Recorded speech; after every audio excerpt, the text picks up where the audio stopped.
I'm curious about. What? There's an elevator?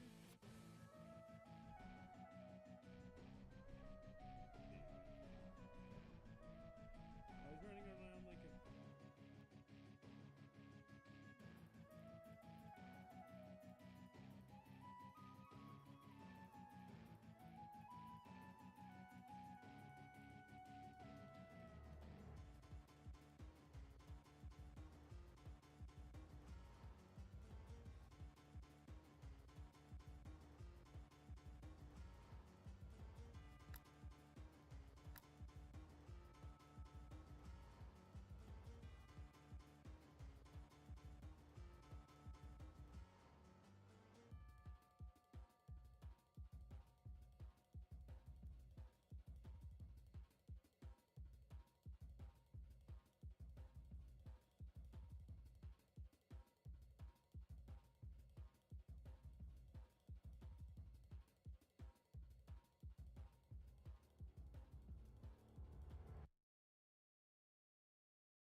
What is up, people? Oh my god, my thing shouldn't be there. I'm gonna be doing a little something different today. Or just, a little bit more of the same, a little bit new, a little bit you.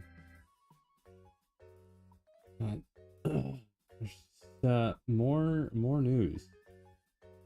There's it would be had within the gaming industry. When isn't there a new day to have news on something, either it being a firing or just some fucking nonsense within the industry, or just someone leaking information about something going on behind the scenes, which is just crazy these days. It's getting out of hand. It's quite literally out of hand. What Aspen Gold says. The game designers hate gamers.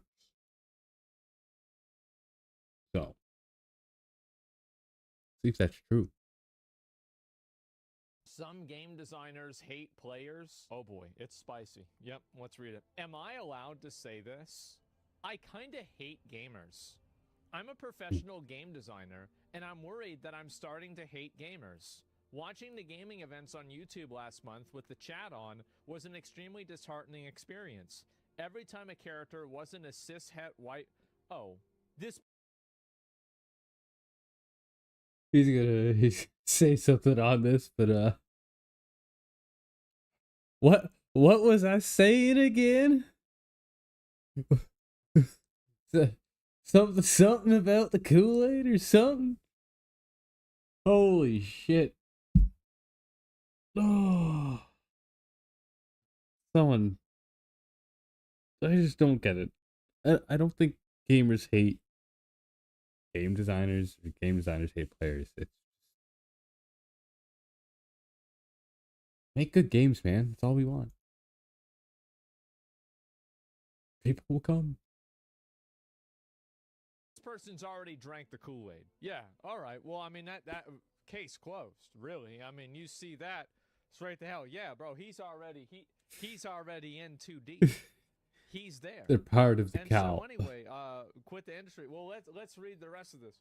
White man appeared on screen. The chats would fill with messages calling the game woke or complaining about DEI.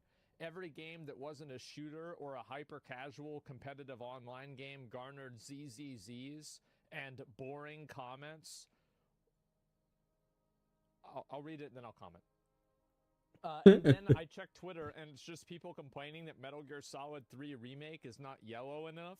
People telling me that there are right and wrong ways to beat Elden Ring. Obviously, it's what he means. And people hating on the new Dragon Age trailer because the trailer doesn't match the tone they had imagined for it. I've seen people implying the main character in Fable trailers is ugly because it's a self-insert of some random level designer working at Playground who they have deemed not fuckable enough. I don't know. It's the internet magnifying negative voices, I guess, doing what it does best, but it's making me real tired of gamers. And so this was posted on r/GameDev, and naturally the the entire thread was locked. So just remember, there are tens of thousands of gamers who are really interested in games as a true form of art. Yes, nothing says a true form of art like filling diversity checkboxes. Absolutely, you're so right about that. There's the one thing I've had to realize recently, it's the internet's very loud and amplifies toxicity, even though that's really the minority. Really? Okay, I guess that explains why, all these other studios are shutting down. It's because the majority actually loves these games, and it's just the toxic online gamers that don't, which is why the studios shut down. Let's see here. Watching the gaming events on YouTube with the channel. What kind Redfall. I'm gonna be the one to say it. Golem. That game didn't have any diversity checkboxes. Those are just bad games. If a game looks bad, people are going to say it's bad. So, like, I don't know, man. I just think, like, I've just said it for years. Just make good games. Make good games and people will play them. of person even considers it worthwhile to comment on a gaming event chat? Well, hey, a lot of people do, right? I mean, yeah. Do you hate gamers or you just hate Twitter and YouTube chat? Very good point. As a gamer since the late 90s and a person who's on the internet long enough, you can never make it right for everyone. You're right. That's true. Somebody will always be mad. If it helps, most people aren't like that. Most people aren't like that. Why don't we just do some math? Is it allowed in China for you to show a relationship between gay people? No. There's a lot of people in China. How are things in India? Between China and India, not really good, but you know, he's got a good point. Majority, like, when people think about games, like, they're only thinking about their country a lot of the time, but you gotta think of the general silent majority, which a lot of times is mobile gamers, but it's not. People don't want to be told what to think, so you know, it is what it is, man. But it's got a good point. There's a lot of people in India and China, so and they got different laws, and I don't think these companies stand by these like inclusion diversity checkboxes that they fill out because they have esports in these countries for those things. And again, I don't care what you do at the end of the day. Your decisions are up to you. But come on, man. You can't just be blaming gamers for being mad at shit products. People just want good things to play. There's a lot of people in India. This whole concept that these people are somehow the crazy minority? No. They are the super majority. I'm talking like 80, 90% of people. If you look at the entire population, that's what they think. And you don't have to go and like, you know, reinvent this stuff and like, oh, I wonder like if this is true or not. Look at the countries, look at the laws in those countries, and then imagine what kind of country has a law like that. Who are the people there? Oh, I know who they are. Everybody does. There it is. Don't confuse governments for people. Oh, I'm sure that the Listen, you're right that governments are not going to be one-to-one with the people, but they're not going to be 0-1 either. There's going to be some degree of alignment there. I go and I see this, and these people don't realize how much of a super minority they are. They are like a fractional, tiny minority, and that's it. Thank God, yeah, diversity is its own thing. So anyway, let me actually read this person's comments. Anytime that somebody uses the word like cishet or something like this, I automatically assume that they are, you know, they're like they've already left the point of reasonable conversation, right? It's like one of these words, like there's a lot of people that like say words, and like these words are like an indicator that this person has been like radicalized by the internet, right? And like whether it's whether it's like calling other minorities another word, like it's one of those words like, okay, this is a person who's been radicalized, right? That's all there is to it. They're dog whistles. They're not dog whistles. They're just terms that indicate a degree of extremism, right? That's it. What's cishet? These words are like canaries. They're like, oh, this is a warning sign. Okay, I'm gonna turn back and go this way. You're crazy. I don't want to deal with no crazy. Means that you are non-trans. You're just a male who identifies as a male. And het is heterosexual, which means that you're a guy that likes girls, or you're a girl that likes guys, right? That's basically it. So yeah, normal. Yeah, that is the norm. You're right. It is. It is the norm. It is the norm for like 90% of people, right? It's absolutely the norm. So yes, it's a slur for normies. I don't know if I would not call it a slur, but I think that people can use it as a slur. Right? It's like a lot of words. It's evolved. There are a lot of words that are not bad fundamentally, but when they are used with malicious intent, they become bad. I think this is definitely one of those examples, but I don't think that it's not fundamentally a slur, right? So anyway, it's only used in a negative way. I don't know. Like, I mean, I could.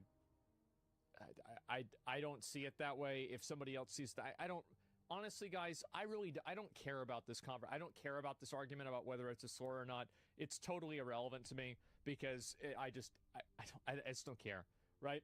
But anyway, you want to argue with that with like woke people, that's fine. I don't have a strong opinion about this. I think that sometimes it is, sometimes it's not. People want to argue with me about that, go ahead, but I'm not going to really keep going. Anyway, the point is that if I read somebody that says stuff like this, I do assume that they are, past the point of no return, right? And the reason why every game that wasn't a shooter or a hyper-casual competitive online game garnered ZZZs and boring, it's because the games were boring. That's the reason why. Like, I don't know how many Facts. of these... In all honesty, like I already pointed that out, but like people don't want shit games. We just want good games to fucking play, and I will keep repeating myself until games like just aren't shit. This is why we like Thor. Thor's doing a fucking game jam. People get people out there and do this kind of shit, and it's great. Cozy games I had to sit through and listen to, where it's somebody talking about building a farm and then having a relationship, an emotional relationship with like an animal. Like, get the fuck out of here. That's boring. It is. It's absolutely boring. Who the fuck do you think sits there and watches like video game announcement shows? Do you think it's a bunch of these like, guys will play games? That is like 100% guaranteed. Sure, you can make a game for more people,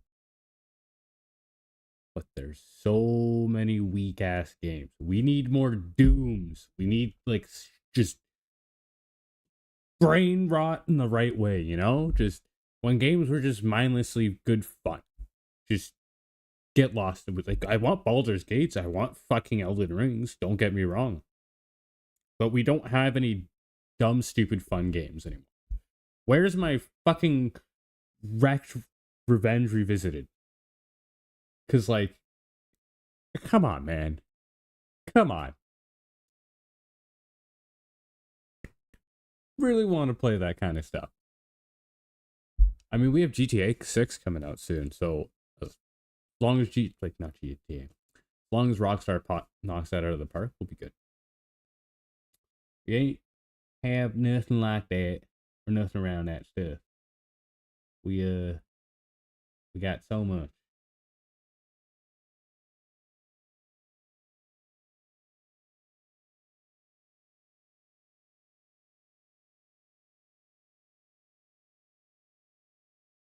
Sorry, I was reading a YouTube comment there.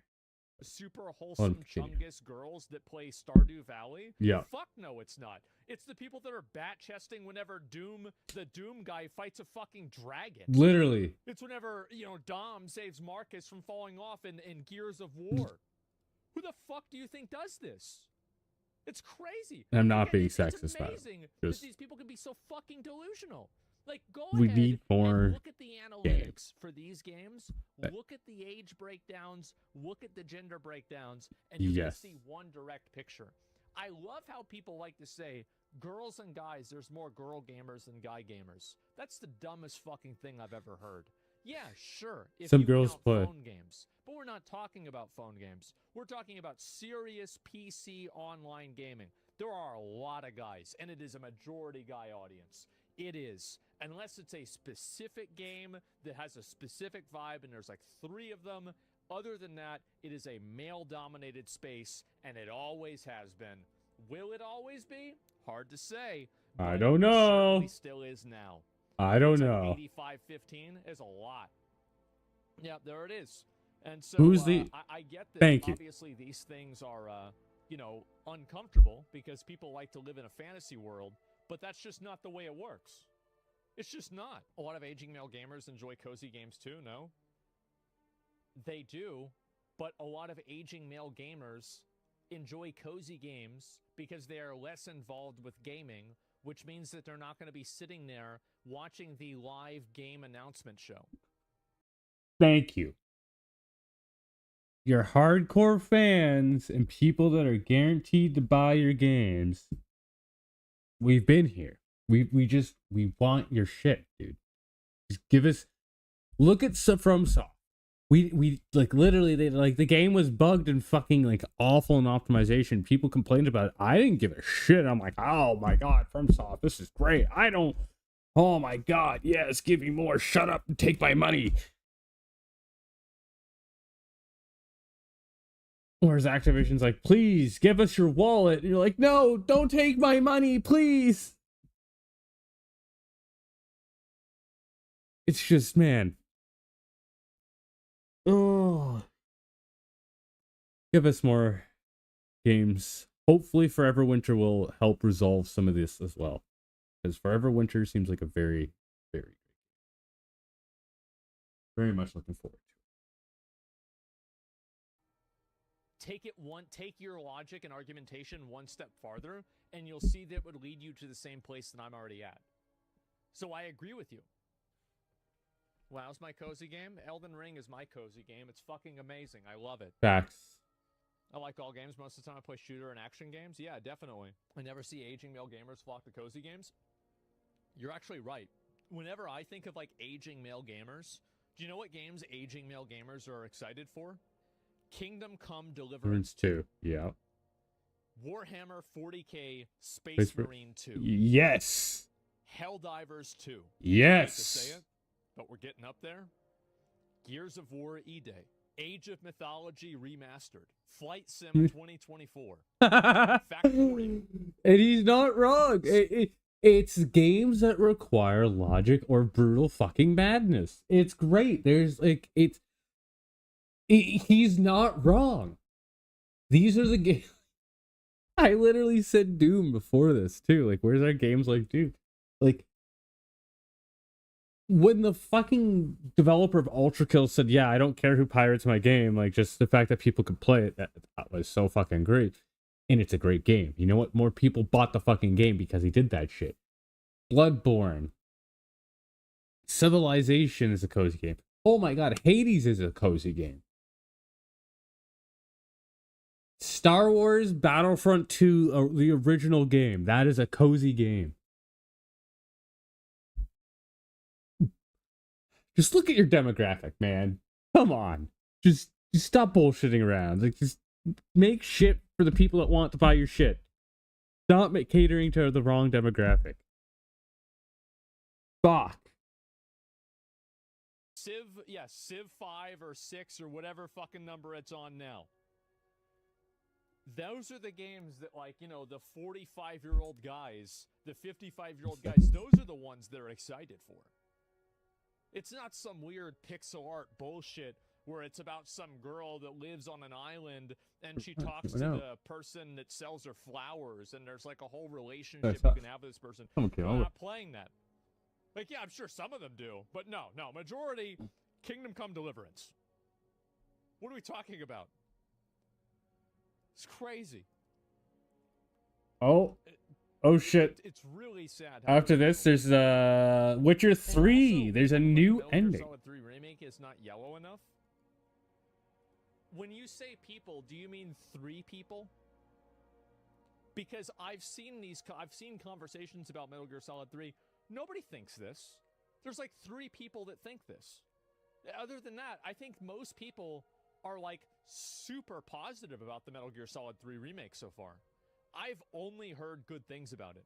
People, like, I even saw there was like Yang Yeah made a video and he said, it's going so well, I'm worried. Because people are worried that something's gonna go wrong. I'm gonna play that fucking game. It's gonna be awesome. It looks so amazing. Yeah, fuck yeah. Bro, Metal Gear Solid 3. Holy shit. Am I more pumped for that game than any other game in years? Actually, in the Mecha Break. Mecha Break is actually looking like really good for me right now, too. Like, that, between those two games, those are the 2 games this year that I think are just gonna, like, besides Elden Ring, really astonish some people. Because I don't think people really remember, like, Metal Gear Solid hasn't, like, there has not been a legitimately good Metal Gear Solid in so fucking long. Like, so long. I cannot stress how fucking great these games were. They were some of the most innovative and quite literally the most batshit crazy in methods that you can beat the game. Just, Kojima was a genius with so many things. But goddamn, those game designers are crazy.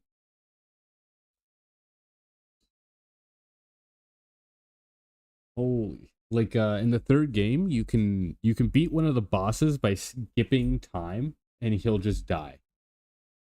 Like if you just skip your save forward a few hours or a week or something, the guy just dies.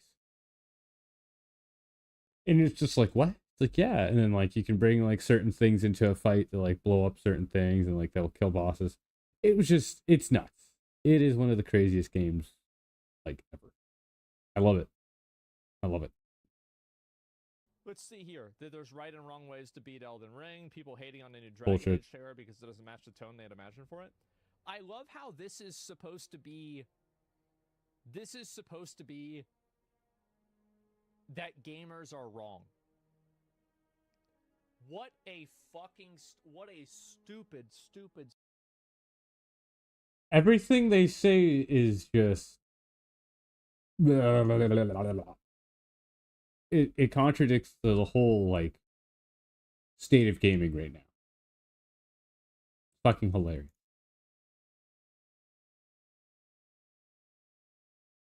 Oh, Stupid shit. thing to say.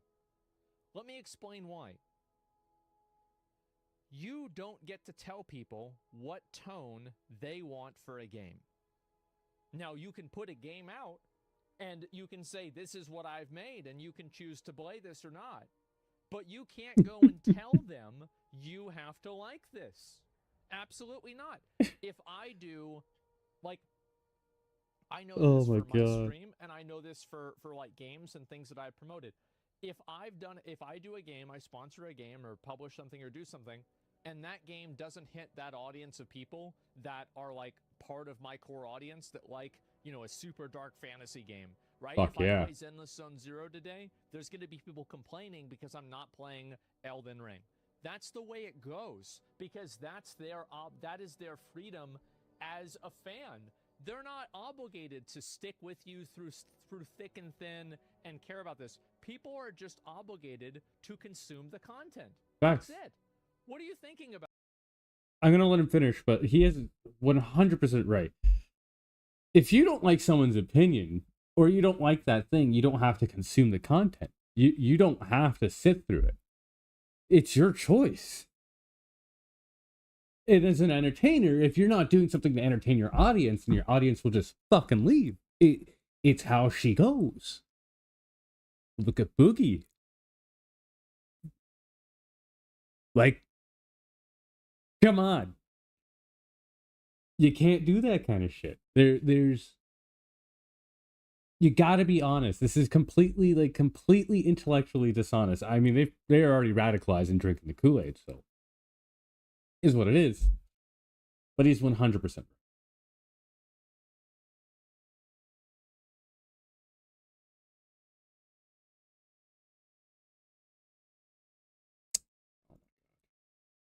What is going on today? So if you make something and then people don't like the thing that you're making and you get mad at them, well, you're just a fucking idiot.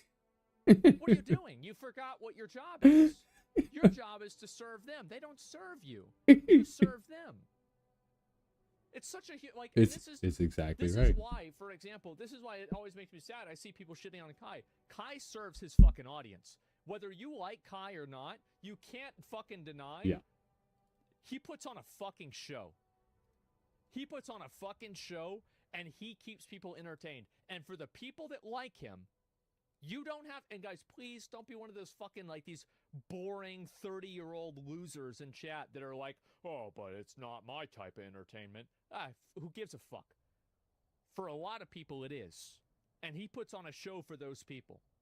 Because it's their type of entertainment, he's the biggest streamer on Twitch right now. And that's a fucking fact. Videos. And so fucking whenever hilarious. I see people crying about this shit, every single time, like Elden Ring, look at Elden Ring. Elden Ring, they don't think about, oh, they don't like the vibe or whatever. Because it was good content. That's what matters more than anything. What did I say at the start of the stream? Make good shit, the people will come. Yeah, it doesn't need to be my type. Yeah, that's it. started liking him. He makes an effort and great production. You don't have to be a fan of somebody's content to respect the effort that they put into the content, right? There are a lot of people that I respect the effort that they put into content, but I don't really like the content itself. It's very simple. So if you are making content for an audience and you call it Dragon Age, and then it's not like Dragon Age, you can't be mad that people are like, fuck, what is this? I've seen people implying the main character in the Fable trailers is ugly. Yeah, because she is. She's fucking disgusting. He looks like Absolutely. a pig. It's not even a question. What are we talking about? Absolutely. She is. What's the quotes? What's the quotes for this? It's fucking obvious. Like, it's amazing to me that this is even a conversation. Yes. And also, It's not a because conversation. they're not fuckable enough. Yeah, People are just not paying attention to like, hey, how's it going, Matthew? And you look at Fable, the first Fable game, where the primary romance The stream's option going was good. a blonde chick with massive fucking tits. And you ask yourself, who the fuck do you think played that? Well, I know who played that. Me whenever I was 14. And it was great. You know what parents bought me for Christmas? Amazing. Absolutely. A target audience, yeah. So what are you surprised about?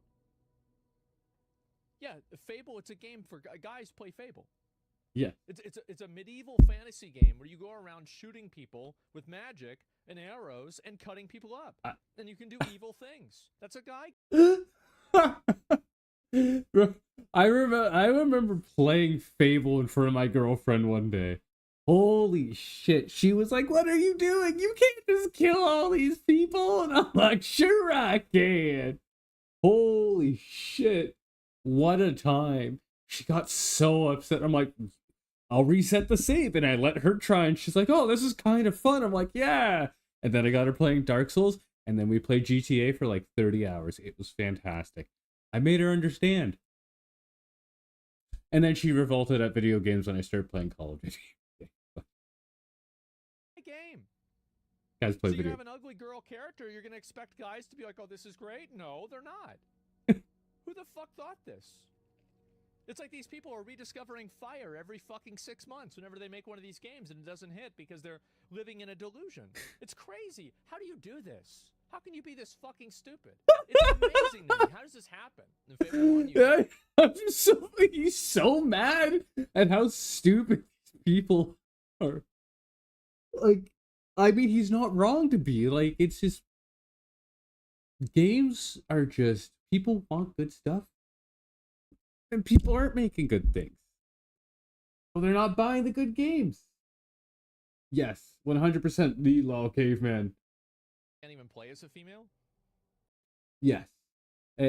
Well, if you ever get a chance, I do highly recommend it. I have a copy still sitting on my shelf right behind me, actually. But that's beside the point. Great game.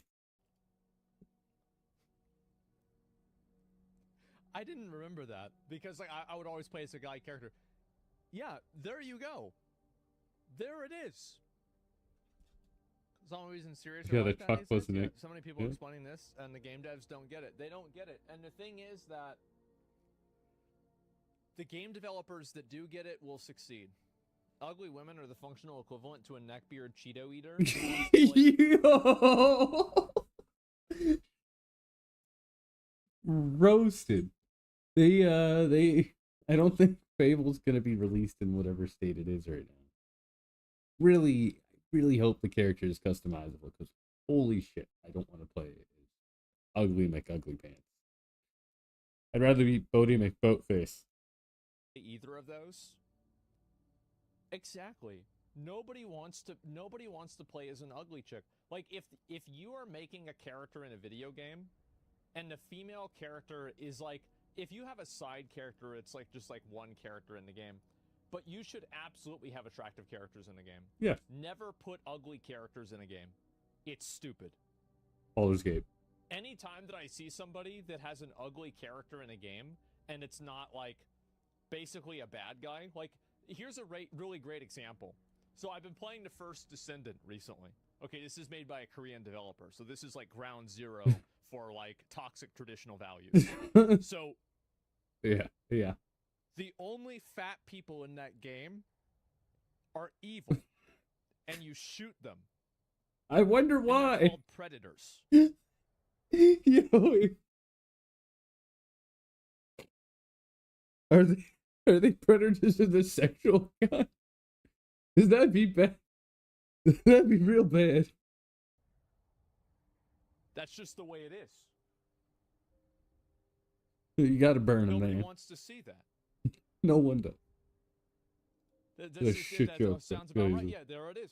And so these people, they need to. It's like they need a reality check. That's what they need. They need a fucking reality check. Some people take things through personally. But what does it matter, right? I think he's just So a gonna person keep going on from reading US, about do you think Metroid these would have been notes. I'll more let him finish successful if for the most Samus part. wasn't hot because the game is still amazing either way? Samus being a female isn't even part of the game. It's totally irrelevant. It's like you're not a furry because you're playing Star Fox, right? Even though like Star Fox is like a you know, like An what's it called? anthropomorphic. Anthropomorphic Yeah. fox, right? Like you're not a furry because you're playing that. That's not the way it works. It's not core to the gameplay. Like there's no story that's attached to this. There's nothing that's going on, right? Yeah, like you could play like that's the joke, right? Is like Samus isn't like a lot of people would make jokes that like didn't even know Samus was a guy. Or sorry, was a girl. Excuse me. Yeah, I definitely played Metroid on SNES that day because my friend told me Samus takes her armor off at the end and she's hot. Yeah, of course. And yeah, they made Samus hot. Big surprise. Wow. No wonder. Why wouldn't they? Yeah, anytime I see a game developer making ugly characters or characters that are not like high levels of attractiveness, I assume that the game is going to be garbage because they're focusing on some sort of bullshit message rather than making a game for an actual audience. It's like they're making a game for themselves rather than making a game for an audience. 100%. So yeah, if this game developer is saying that they hate gamers, let it be known that gamers feel the exact same way about you. If you go into an industry and you are at odds with the user base of the industry and you hate those people and you resent them, the best thing that you can do for your mental health is go somewhere else that respects and appreciates your view on things. Go work at Disney. Just go work at Disney. You'll be fine. If you think like we're just angry people because we want to eat more I mean, World of Warcraft players right now, they love eating shit, and I mean sports game players too. So like that's a whole different can of worms. But fuck, man, people just want good games. We're sick of seeing shit. We quite literally, like, Baldur's Gate 3 is still like I'm going back and I'm replaying that right now. And what do you know? The characters aren't fucking ugly.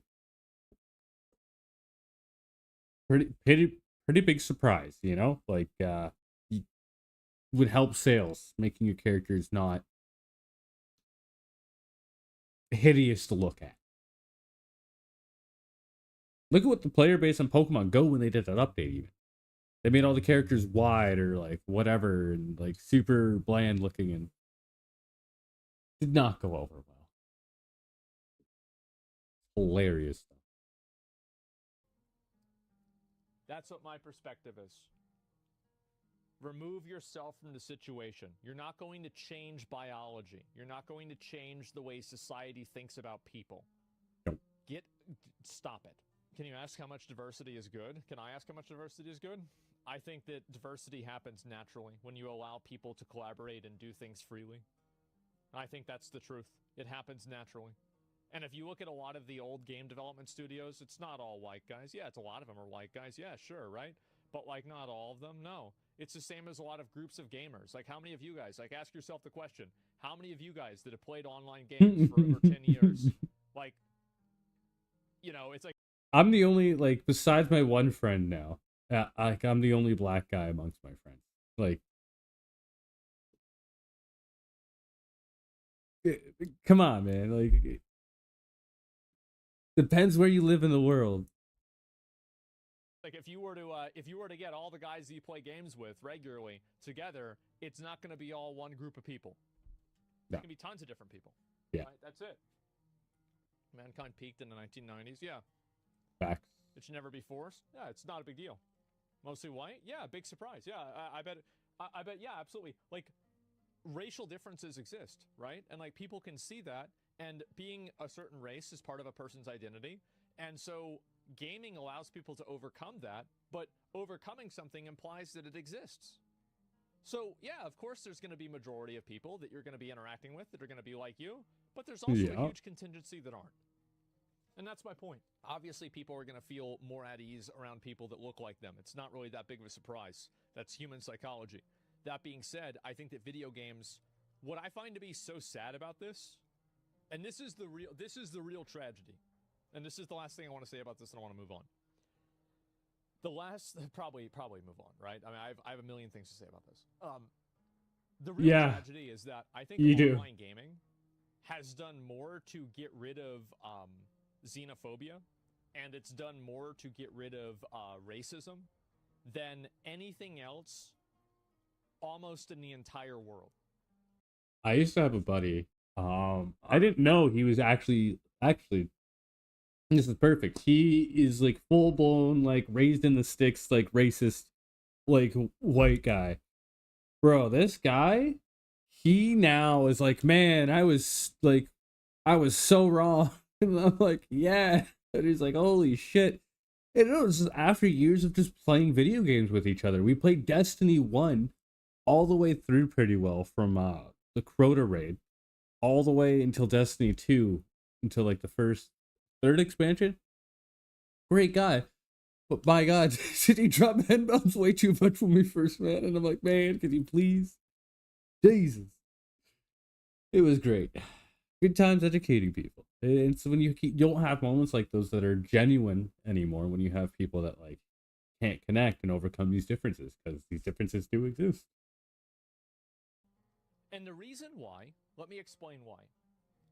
It's because you can ask a question that you're not allowed to ask, and you can get an answer that you're not allowed to answer.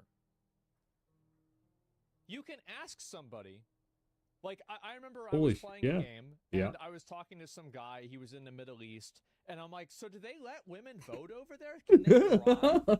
Like, so can they do that? Like, so what happens if a girl, like, so like, do they go to the beach, right? And you can just ask that. You just ask the question, and you have an honest conversation about it. Right, immediately. Round zero. And like, you can't do that in real life because there's a degree of like social decorum that you're supposed to uphold. There's a way that you're supposed to act, and there's a way that you're not supposed to act. But on the internet, you give somebody a mask, and they'll tell you who they really are.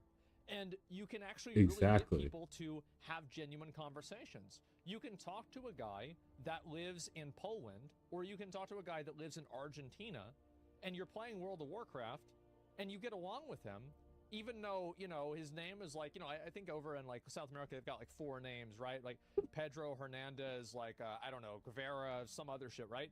And like, that's the guy that you're spending 4 or 5 hours a day with. Somebody that you would never meet, you'd never know anywhere else. And that's why I still talk to my buddy Tim.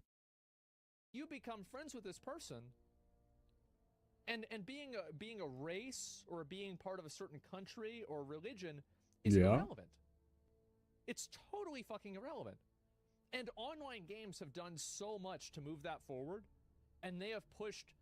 And I think that the reason why it's so good is because it happens naturally.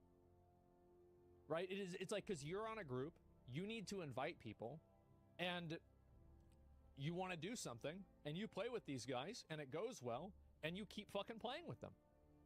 That's it. It's not forced. Yes, it's just the way it is. Doesn't matter about your differences. You overcome them. There is a good chance that there will be bad interactions.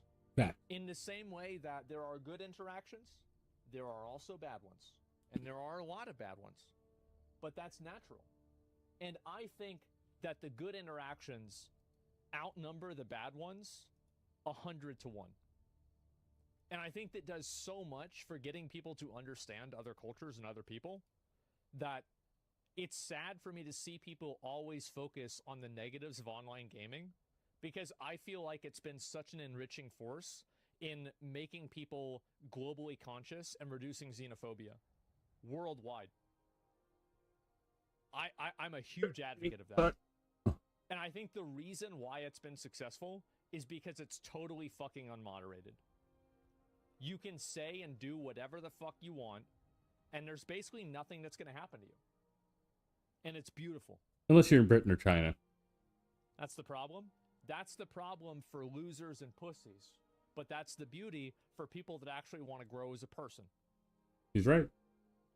You live in Arkansas, you hear about how black people are bad all the time, maybe your family's racist, then you play with some people that are black online on Xbox Live for a couple of years, and before you know it, you're not thinking the same way anymore. That's what happens. And yeah, you're right, some people, they get racist and everything, yeah, sure, yeah. But people have been racist forever. They probably already were going to be. Look at Japan. They're really character development. well. There's more It's just- xenophobic, it's but sad to see they can be people pretty racist. that are so reductive to something that's been so beautiful. It's been so great. What about minorities that are exposed to racism? That's right. That'll happen. Yeah, it's going to happen. 100%. Racism will always Also, exist. everybody is exposed to racism. Anybody who is not, quote, normal is exposed to racism. You have a voice that makes you sound like you're gay. People are going to call you the F word. You have a voice that makes people think that you're black. Even if you're not black, people are going to call you the N-word. Like, if you have a voice that makes you sound like a redneck, people are going to ask if you fucked your sister. They're going to call you like a loser or something like that. Oh, like God damn it, something man. like that. Oh, if you are a fuck. girl, people are going to make fun of you for that. Call you a bitch or call you go back to the kitchen, right? Something like that. Every single person gets shit on. Everyone gets shit on. If you're There's racial buffs and racial debuffs is the way to look at it.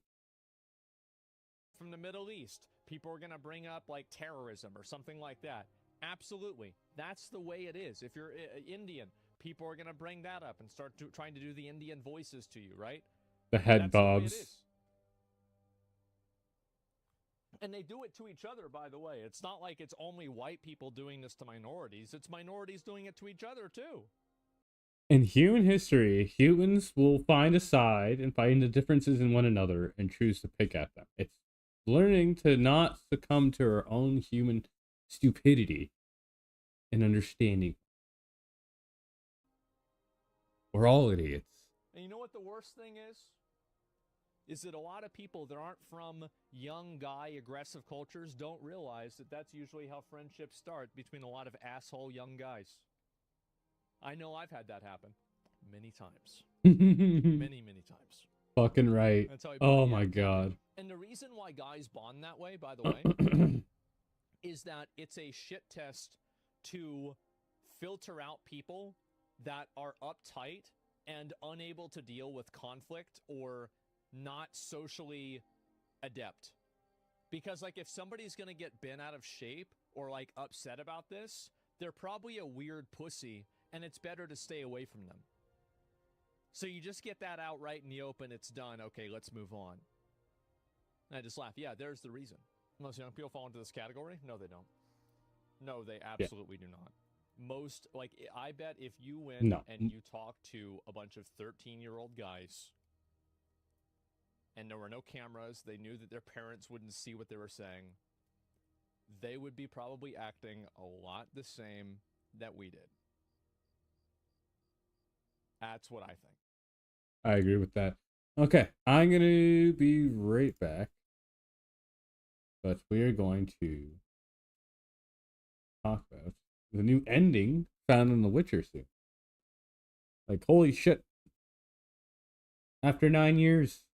But first, watch some Penguin Zero. Well, I popped something Oh in my wow, port. the entire I'm the hungry. entire front window's been busted. What happened? Did he get hit with like a falling anvil, like it's out of Looney Tunes or something? Holy! This guy looks so calm behind the wheel right now. He's missing like the front pillar here. The entire front window is blown out, and it's just like a leisurely stroll. Oh wait, wait. 5 minutes before that. Hold on, let me make sure.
sure this isn't like some kind of catastrophic accident here that's gonna get me in trouble. What happened? It was in perfect condition just 5 minutes ago. This is a pretty high octane chase, it appears.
It's a Toyota, it's fine.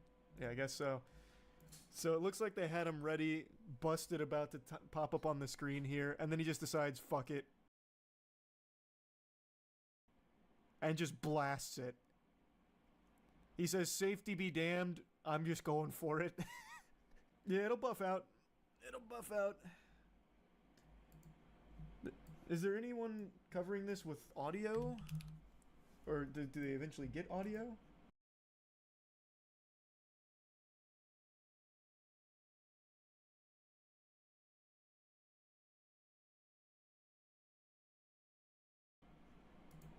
No, there's still no audio even on the live right now. Hold on. Let me find a different coverage. ABC usually does it too. What's going on? Did this guy deploy like an EMP device or something? Why we got no audio on this? There is. You have to go to their website to watch it. You have to go to their website to watch it with their commentary? Who do they have on it? Chris Collinsworth or something? Like, what the fuck? What do you mean? Why? Alright, I'm on their site. Now what? This video to show you a very dramatic moment earlier when we thought this suspect. Oh yeah, they're even doing the highlights right now. Then look, bang, right through that gate. Catching us up on the lore. Shattering the windshield of the car. This Toyota. Pretty well for us because we had some big jetliner coming into Burbank. You can skip, nothing happens. Well, I don't want to go to live just in case someone gets hurt. So we'll just go through the filler arc here real quick. The police are fucked. He has amazing miles per gallon in that car. That's true. He just needs to outlast them. It's a war of attrition. Honestly, the police might get bored at this speed and just call it off. This is basically just a speed limit chase. And it doesn't seem like there's a. Is that actually a Prius? I don't know enough about cars, and I don't see many Priuses. Priusi, whatever the plural is. He ran into a little traffic. It is actually a Prius. That's a crazy thing to get on a police chase with. Believe it or not, we will actually on 4th of July. True, you'd think that a police chase on 4th of July would be high, like significantly higher in intensity. Like the guy shooting fucking fireworks out of the side, leaning out the back of it like GTA, shooting Roman candles. Oh. Yeah.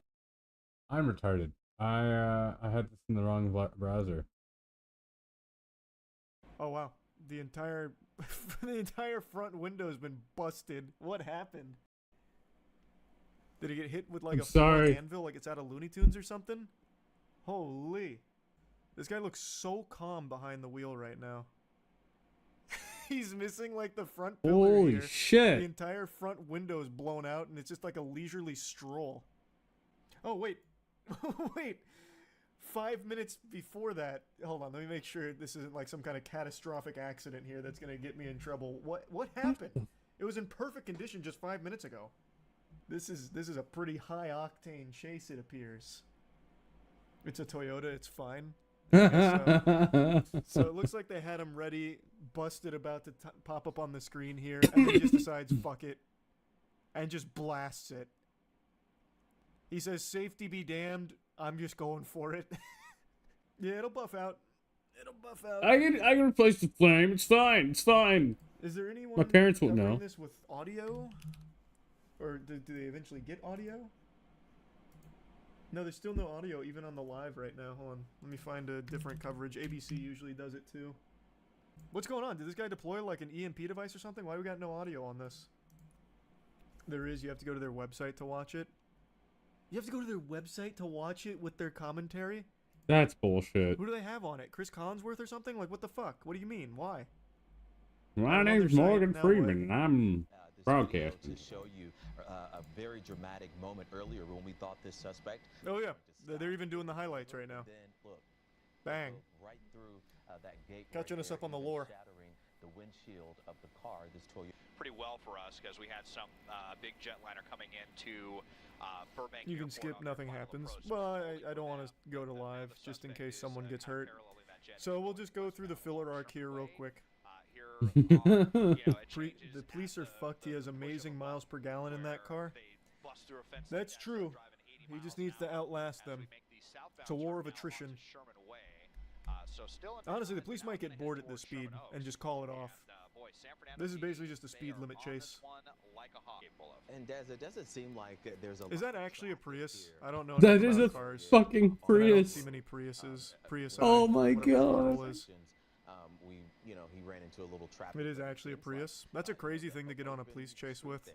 Believe it or not, we will actually On see 4th He of has July. he has the True, you'd mileage. think that a police chase on 4th of July would be high, like significantly higher in intensity. Like the guy shooting fucking fireworks out of the side, leaning out the back of it like GTA, shooting Roman candles. In a getaway car that happens to be like a fucking Camaro or a Charger or something. Or some kind of old school muscle car. I wouldn't expect to see any closures like that. It's just a matter of where does this suspect think they're going. Is Police they, chases are can Los add some Angeles red light tradition. tickets Yeah. now to their traffic That's the number one pastime. problems as So I'm just trying to understand, like, why is this This is guy why I moved even out of like? LA. How many chases have you watched that weren't in Los Angeles? I don't think I've seen a single chase that wasn't in LA. Now I know they happen in other places, but it's genuinely treated like a sport. in LA. What happened? What did this guy Like, I do? bet you could set your watch to avoid police chases. Like, I got off work a little early, but it's 4:30, which means there's probably 2 or 3 chases on the interstate. So I'm just gonna go ahead and maybe get a snack or something, kill some time, so I avoid the police chases. Like, it seems like it's clockwork. Getting on the freeway with just got to be difficult on this. They just keep showing this moment, 65 miles an hour, 70 miles an hour. keeping the viewer hooked. Like, yeah, we know it's kind of like kind of boring right now, but look what happened 10 minutes ago when he ran through this fucking steel beam. Bang! Boom! That's a 5 booms out of 5 booms. They're just gonna run, which if people are, How is he seeing through the cracked windshield? Because it's not just cracked. It's this entire driver's side windshield It's is just gone. missing. It's just, So he it's- probably has like glasses to He's come out of at actually some point. just getting hit in the face with all the wind and everything as he's driving. Maybe he's got like sunglasses or something that he's put on to help with that. What was he pulled over for? Pulled over? You think they caught this mad guy? This demon? No, sir, he didn't get pulled over. I don't know what started this. Probably stolen car. That's usually what these are when it comes to LA police chases. Like 9 out of 10 are stolen car.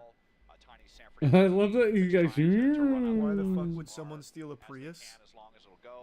I have no fucking idea, man. I couldn't tell you. I'm sure you could probably sell a Prius somewhere. And if it was like an easy thing to steal, maybe? Yeah. Circumstances surrounding the theft. This is the most boring police chase I've ever This watched. is a stolen vehicle. Called it. Hey, As we I know my police chases. Stolen car. still north on the 405. Okay. That's one for Charlie. Bang. Called it. Yeah, that's very eastbound 118, and so we are headed back. Luckily, the criminal despawned most of the traffic here. I don't know how the highway is so empty in LA of all places, but whatever cheat code he input there really did help clear it all out.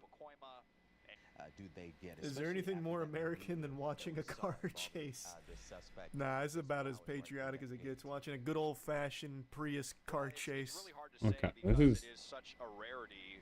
Like I said, And they just keep running the best of moments. pursuit. Now that's what I They're call Police covered, but Chases speaking from Volume 5 experience right with there. these That's like the third smaller time they've shown departments, that. they tend to be on Well, he's gonna the get out Orange at tits. some point. They tend to be. That's when they head Does down. your Let's check shirt on my say food. DILF Damn A I lot Love of Florida? nonviolent You crime swine. grow. No, You it know, says a lot of DILF these, Damn stolen I vehicle Love pursuits, Freedom. they end up just getting And boy terminated. howdy do You know, I. they just make the The determination freedom we'll try to get the watch a suspect good in old front of car line chase when it's less as dangerous to the fireworks public, blow but up that's around me. typically not the case. Still, It's gonna lose power still here soon. on the freeway. I don't know how long the chase has been going, but I'm sure it's probably fine for another like couple hours. Strap in for the long haul. Now, yeah. The fireworks and the celebrations and the 4th of July celebrations really starting to get underway. Hey now, wait, he's gonna stop for some gas? Going through the Yeah, He de-aggroed the cops and he's like, alright, I gotta fill up this tank real quick. off the freeway and romping right through that. He keeps using his blinkers. Well, why not? Just because you're in the middle of a car chase doesn't mean you forget your manners and the road rules. Always signal. Good for him. What did he do? Stole a Prius. Which I think is punishment enough. I don't even know if they need to arrest him. Fast. Hitting the brakes, he's going to dive into a side street there. Uh-oh. And this is Wait a minute. Oh. I believe it's LAPD. That cop just happened to be there. Oh, wait! It's at that end! Wait, he's out! Oh, no! Driver, though, running up the sidewalk there. Let's see if he goes into the... Oh, shit! He's into a little side street there. There's some people there. Nowhere to go. He wasn't checking his mini-map. He didn't realize there was a gate there. LAPD night sunlight lighting up. It might have gone into... We got a officer running... Nah, his goose is definitely cooked now. The only chance he has is if he can find a way to get inside someone's like garage or something, but it's not looking likely. An LAPD unit. Oh, this guy might just let him in. Hey, bud. Do you want to come in? The cops will despawn. He's really trying to give him the loop-de-loop and pull. Another building. We'll see if he tries to get into one of these apartments. That would be bad news. Across the grass. Yo, Man, the camera's getting so pixelated right now. I actually can't find him sometimes here. There might be a fence there where you can't get over. There Sorry, we go. Mr. Now he's right there. I just saw him. He like crawled in over here. This guy's on his ass right now too. He's like, I see you. We last saw him in those bushes there. This guy's got the exclamation point over him like Metal Gear Solid. Pool. He might have actually got away. They were so slow. He also took the worst possible pathing, but it looks like it worked out. Oh, wait, yeah. You see it popped open there. If he did, that'd be a big mistake now because he had a pretty good spot. People that live there. How did the door open? Did they hack it or something? Like, is the homeowner there? Closely, there's Oh someone yeah, with a homeowner's hand there. up. That is Oh, they look angry. I didn't see anything. Did I go too far back? Maybe. Oh, there he is. Yep. Yep. Oh, they got him. Uh-oh. He moved at the worst possible time. Well, I mean, they knew he was here, I guess. there might be another evidence that the What would you do in this scenario? If it was me? suspect has gone into that I out the front don't know. That's tough. Because he's kind of boxed in. Helicopter's just OP. garage. When it comes to police chases, you're not going to beat the helicopters. It's too strong in the meta. So I guess what I would hope for is I'd probably just start like knocking on some of these doors, be like, listen, brother, I stole a Prius. I feel really bad about it. Can I just hide out here? I don't really want to go to jail for it. Do you mind? And then just do that to every single house here, because once I go into a house, then I feel like I'm probably good. Because then the officers are going to need like a warrant or something. Like, as you can tell, they're not just like busting down doors. So just be like, buddy, let me just chill here for a bit. I'll even get you in for like half of what I sell this Prius for. They're just dropping the address to this guy, hoping someone's going to go out there and find him. There's just going to be one guy watching this news segment being like, wait, I know where that is. Straps in the seatbelt and steps on the gas. I'll get him. Why are they putting this up? Why are they showing that? If they, What would you do if you were the just homeowner because, he ran again, into? you know, we're kind of far from San Fernando. Would be very I don't know. It all depends on his attitude. Like, if he tipped his fedora, he's like, good day, good morrow, my gentle sir. Yeah, I'm in a bit of a pickle. So Then I'd consider it. in theory, then okay, so you kind of hard to say. I'm assuming they lost him. No, I think he's still inside that building. Like, I don't think he got out yet. So even though they haven't got him per se, he's kind of boxed in. There's not a whole lot he can really do, I don't think. They have a perimeter. No, I don't think he got away. It's just they can't kick down the door and grab the guy or anything. Unless I guess the lady tells them they can. He's a squatter now. Ooh, that's Galaxy Brain. If he can camp long enough, he could get squatters' rights. Doesn't Cali have like the most lenient squatters' rights as well? I could be getting them confused with something else, but squatters' rights are crazy. He just might. If he can just wait it out. Yeah, I think this is probably where this is going to end. I don't think they're getting in tonight. He's just going to stay there for the evening. He's just going to hide out. Maybe watch some TV. Call it a night. I'm guessing that that's where we're still at in real time. Oh, they actually just stopped it. Okay, here's the deal, everybody. Diablo 4 is actually producing some numbers, and when you look at some of the core players, we're actually seeing people are kind of changing their tune. Thing is, though, I'm not here to gaslight you. Funny enough, that's not the point. I totally know that the Diablo 4 is no longer meh sort of opinion Venn diagram, can only really expand outward slowly as patches and seasons roll on. The vibes very much for most people are, it's like Diablo 3 plus Loot 2.0, but without Reaper of Souls. You know, the thing that actually brought content and really tried to push the game forward. So today we're basically going to see, do they have a chance? Season 5 is pretty intriguing, but there are some big concerns. Look at this quote from Riker. Is Diablo 4 Season 5 in danger? Let's find out. I think it'll be fun. First up, I'm going to talk about what went wrong. So, Rod Ferguson spoke to Windows Central about Vessel of Hatred a little while ago, and he had some decent insights that kind of help us explain why Diablo ended up the way that it was. Again. And I say again because both D3 and D4 launched essentially with borked systems. To TLDR what Rod said, right? They went in the Diablo 2 direction for D4 rather than double down on the Reaper of Souls direction. Now, of course, if you've been playing Diablo 2 Resurrected, that might ring a bit strange for you. His point basically is, like, big grinds. Longer gameplay. So very much not the gigafast chain running Greater Rifts that you would have been used to in Diablo 3. Now I do think there's been a little bit of a benefit there. I do like having a death limit rather than a timer, so I think that's pretty good. But anyway, to say that that team has had a rough few years is an understatement. Like version 1 of D4 was actually an over-the-shoulder action role-playing game. That would have been completely different. Who knows, maybe they were trying to take on Babylon's Fall.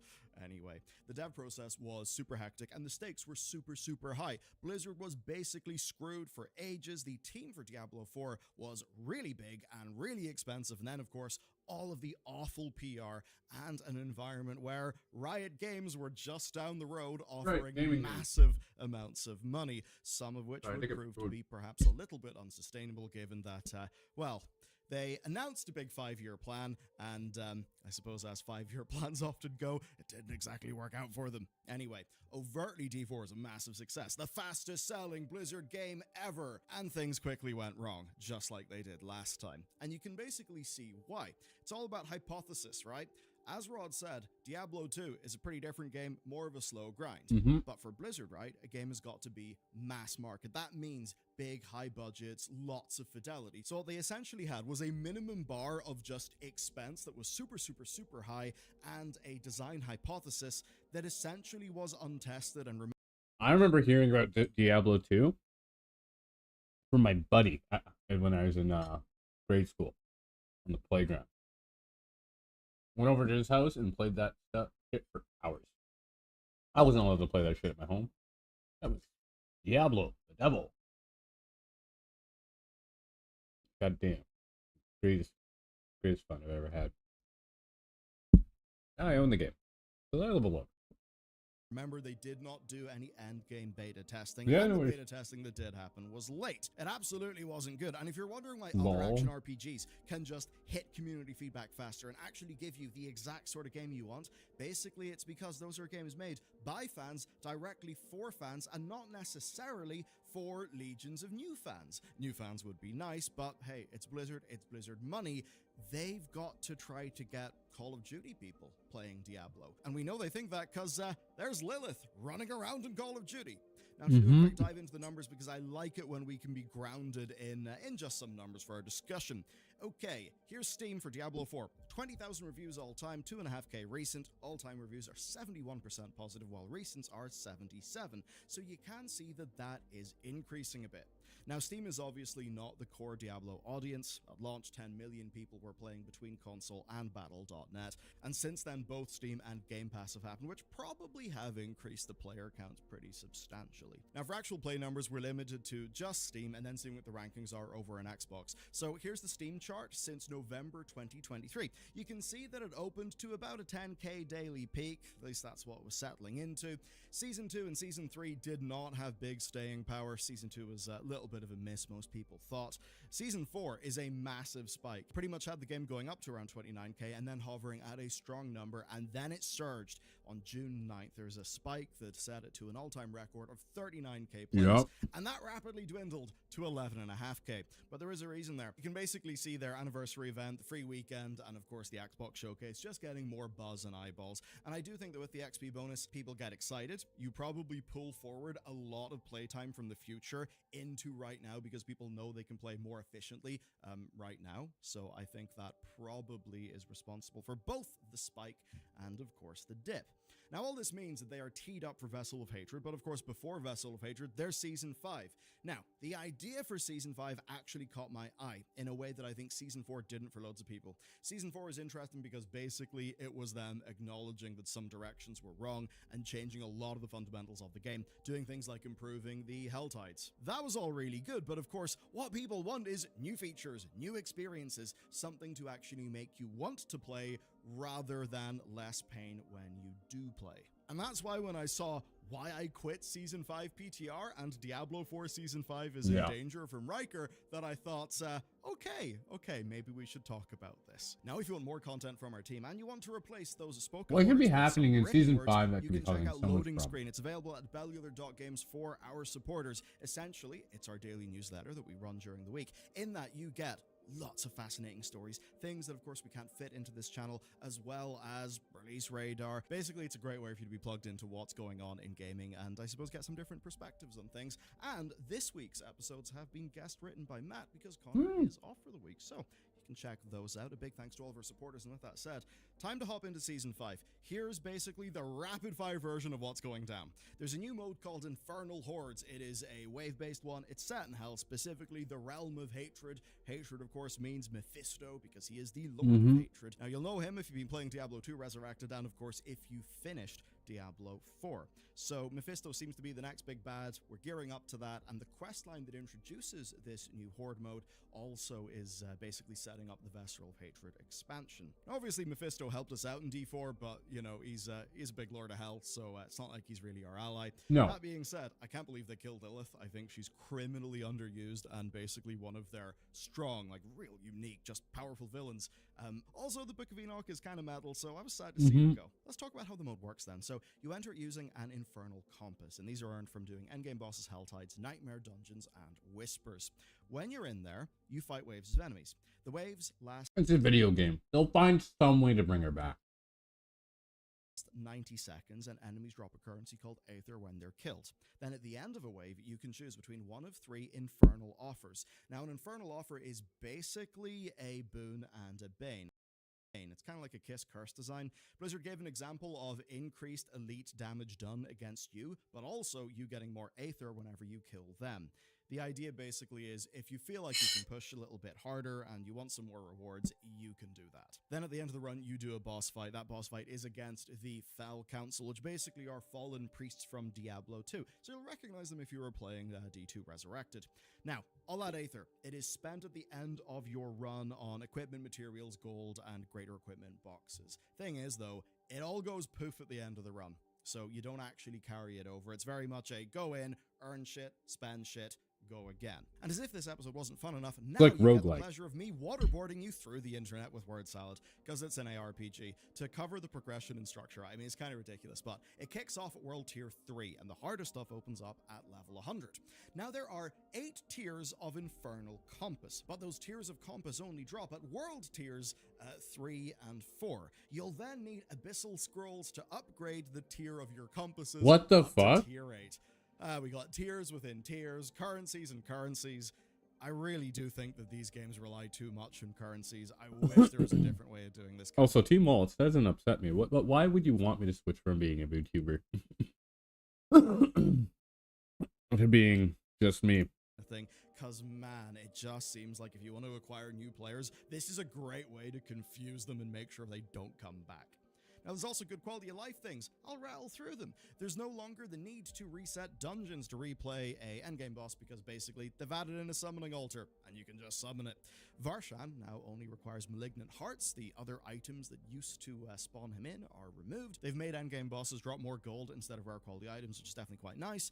Beast and Ice summoning has been streamlined. Whisper bounties are actually faster to complete, and Helltides will spawn with enough Whisper bounties to earn 10 Grim Favors. Again, I know, word salad. What it basically means, though, is you do a Helltide, you get some nice progression, you go back to the tree because you got your 10 Grim Favors, and then you get some more loot. They've also made the threat scaling a bit more consistent in Helltides, but they've dropped the Helltide heart drop rate. It was kind of ridiculous, and basically you could just like chain kill the Helltide boss pretty much for the duration of the Helltide if you happen to be in a decent shard. They've also made it so that unique and mythic uniques can be found in Whispering Caches, the O-Ball Gambler NPC, and Tortured Gift chests in Helltide, so that means more players can get those, and they've increased the drop rate of the mythic uniques outside of bosses. Treasure Goblins are also a bit more rewarding, and more classes can use more weapons. Next then, for UI, actually some great stuff. There's an auto pin where the game will put a map pin on the destination of your selected quest or task, and that pairs with a How the fuck didn't they have this at release? Like, this is stuff like that's been missing since I played the game. Which is basically going to be part of your HUD. It'll circle around the player and point you to your map pin, which is really nice. So it's got good synergy with the auto pin. It's not quite the sort of map overlay in the middle of the screen that a lot of the big grinders want, but it still is nice. And they've also done an interesting thing, an optional feature for audio navigation that gives you spatial audio cues to direct you to your pin. That's actually kind of fascinating to me. We've got so many senses, and sometimes games don't use all of them, so the idea that you could actually hear where you're going, I think that's actually kind of neat. That all sounds like a pretty good plan, but of course, no plan survives contact with the enemy, and the good news is, at least that contact is happening on the PTR, rather than it being live and how would that work? Like with Season 3. I want to know exactly how that would work. Like, is it like an indicator that like you're running towards the right direction or the wrong direction? Like, if it's not like some stupid voice coming and saying shit, that'd be good. Now, one of my go-to guys as somebody who is, I'm casually interested in the genre, but I'm not like a hyper gamer of the genre. So went to Riker to learn a little bit more because he's been doing some PTR testing. Basically, right, he found that the bosses at the end are essentially a good idea. Fighting 3 bosses at once ends up being more engaging than just fighting a single boss. I think that's definitely true. A lot of the Diablo single bosses, at least in D4, they end up being pretty boring. His problem, though, was the different combinations of that council fight didn't feel meaningfully different enough. And fundamentally, he does enjoy the mode, but basically there are worries. So you have the traditional problem where when it's too easy, the game mechanics basically don't matter. That's always challenging in a game like Diablo because that's very, very much an efficiency-minded video game. As an example, so much of, say, World of Warcraft's features for a long time outside of Mythic Plus dungeons and raids, they've just been piss easy by default, which has meant that none of the design that went into them mattered, which is actually why I'm pretty excited about Delves in the new WoW expansion. Turns out, when you actually tune your mechanics to matter, they matter, and that can make a fun game. Now, the good news is that can actually happen here per Riker. Choosing boons and banes actually did feel meaningful. But there are problems. Some bosses have just got way too much health to the point where it seems to be like a PTR bug, and boon choices have a design that is very much about how greedy you want to go. This is something Riker enjoyed. He did say that maybe more build-altering builds would have been fun. I guess my perspective on that is I can see how there's a design scope issue here. They probably want to do this so that it's decently generic so as to not interfere with buildcraft, and then also to manage development time. So Season 6 is launching with Vessel of Hatred, or probably quite shortly after it. That's actually kind of relevant because we currently believe that the Diablo team is largely split into a live and expansion team, so there's definitely going to be some sort of merging of things between those teams, because Season 6 will of course be built atop Vessel of Hatred.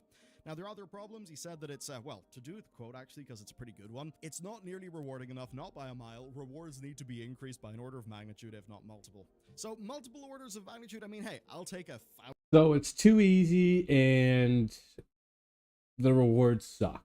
Got it. 1000x the rewards, but I do get the point here. Slow rewards were a launch problem. Both D3 and D4 saw that increasing the pace, or at least increasing or improving the signal to noise ratio of rewards, really did help. Problem here, though, is that failure equals no rewards, and all the Aether that you will have got would just disappear. Now, that can happen in some roguelike games, but usually there is a way to get some progression in between runs. So for this mode, it basically means you either collect the compasses over a while and then speed farm it at a low difficulty, in which case it's kind of mind-numbing and also probably not rewarding enough, or you ratchet up the difficulty to a point where it's actually fun, and the risk-reward gameplay of the boons and banes feels great, but because you go to zero if you fail, that massively impacts your efficiency to the negative, and that will mean that a lot of players will basically not want to deal with the mode. Now, I can see why the devs would do that, but to me it does feel like a bit of an optics problem. I mean, there's design stuff to talk about, yes, but optics. So a lot of players will think, oh, Diablo 4, not exactly sure about that, and then they might hear that, oh,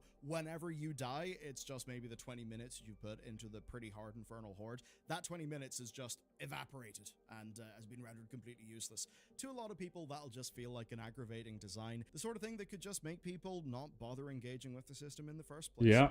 So Riker's overall take basically is there's great quality of life changes and there is potential with this mode. It will need refinement, and there are also problems with Sorcerer. I think that's really been the main one. Basically, some nerfs hit them hard. It doesn't really seem like there's been buffs to compensate. And I certainly say, I do think that it is okay to nerf in games. There's a sort of a new only do buffs movement. Thing is, though, some designs just break, right? If you do not nerf them. Essentially, this is what happens when you have multiplicative interactions rather than additive interactions. Yeah. Things can go out of hand, and you may need to just change how stuff works at a fundamental level, like, you know, just by the maths. Thing is, though, while you do have to do that, you still are managing a player relationship, so when those nerfs do happen, I really think they need to be bundled with compensation buffs. That needs to be a bundle thing, not just a, hey, we've punched you in the nuts, and maybe we'll make you feel better in 2 weeks. Walk it off, So, champ. You're walk it off. If I was to do the bear case here, they've done a new mode. It seems interesting, but it may not fit Diablo 4.